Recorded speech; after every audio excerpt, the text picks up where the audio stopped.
અને આપણા બધાનું સદભાગ્ય છે કે જેમ એમ કહેવાય છે, એવું કહેવાય કે એક વાંસને એ અનેક જગ્યાએ છેદવામાં આવે અને એ છેદન કરે અને એ સરસ એનો આકાર બને, એ આકાર બને તો જ એ કૃષ્ણના મુખ સુધી ગઈ છે. બધા ધ્યાનથી સાંભળજો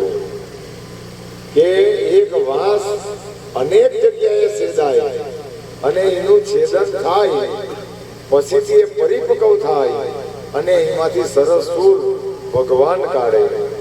તો એ છેદાય તો એ ભગવાનના મોઢા સુધી પહોંચી જાય. તેમ આ જીવનની અંદર માણસો પણ અનેક જગ્યાએ આ તકલીફો ભોગવે, એમને એમ કોઈ વસ્તુ પ્રાપ્ત થઈ શકતી નથી. અનેક જગ્યાએ છેદન થાય, ભગવાન એમને ટીપે અને પાકો બનાવે, ત્યારે આવી રીતે શ્રી બાબાના ચરણ સુધી પહોંચી જાય. આપણે પણ રસ્તે